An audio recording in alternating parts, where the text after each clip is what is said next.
So what I want you to find is something in your house that makes you happy. My photo frame that stays in my office with my gorgeous family.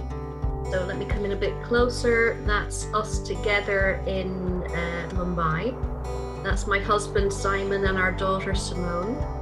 And I am nothing but blessed to have the most wonderful family. And this stays near me. A lovely picture of Simone when she's in university there. Picture of us on our holiday together.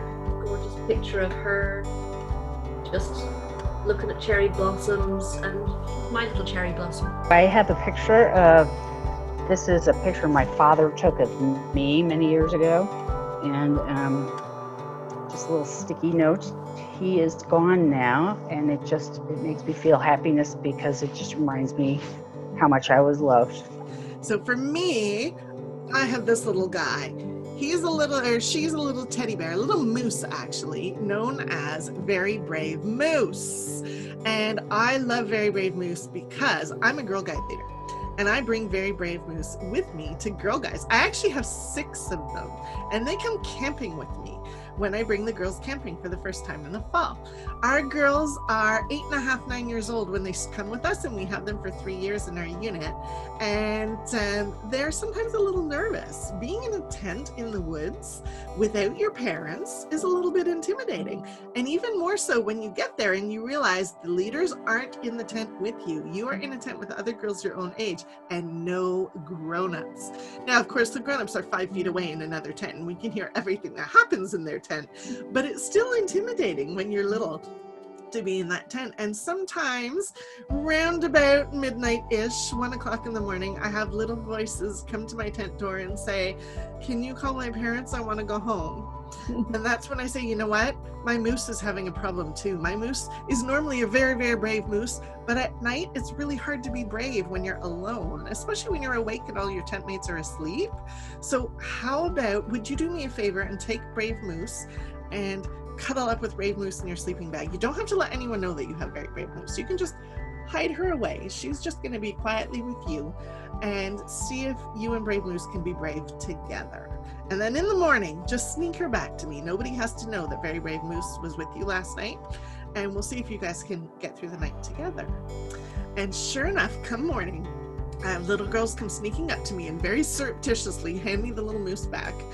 And the look on their face, the pride in their eyes that they got through a whole night in the tent by themselves is enormous, and it always lights me up, makes me feel so happy. So every time I run across my little bag of Little Brave Moose in my house, I feel so happy knowing that Brave Moose helps girls have these fabulous experiences where they can step into their confidence and their bravery and really appreciate and enjoy the outdoors in a whole new way. Got them here by my bedside, and rocks, crystals. I'm a bit crazy about crystals.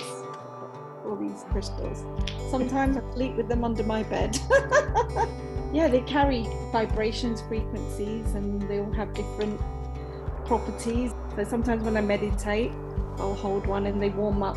I just bought these and I just ran home. So they're milk chocolate covered cashews, and they make me happy. There was once a pig. He was an ordinary pig in all ways, but one thing did set him apart. About to go to school.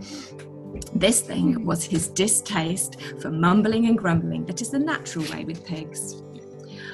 "I know," thought the pig, "I shall become an extraordinary pig. From now on, I shall stand for everything that is light and beautiful and true and wonderful. I shall see the best in everyone and the best in everything. I shall become the pig of happiness." And so it did come to pass. The next day, when Pig A complained about the weather, the pig of happiness went dancing in the rain. The day after that, when Pig B was rude about Pig C's bottom and all the other pigs joined in, the pig of happiness gave Pig C a flower and said in front of all the other pigs that he thought Pig C had a beautiful bottom actually. And so it continued daily. After a while, the pig of happiness became so happy with being happy that his happiness became too big. It had to find an escape. And so it was that it began to leak and seep from inside him into all the other pigs. Now all the pigs are happy, and their happiness is beginning to show signs of leaking too. The sheep are laughing. Even the chickens are beginning to smile. I really liked that story when I read it the other week, because I was just like this whole vision of like not going with the grumbling, and when you're happy, it just spreads to everyone and everything around you.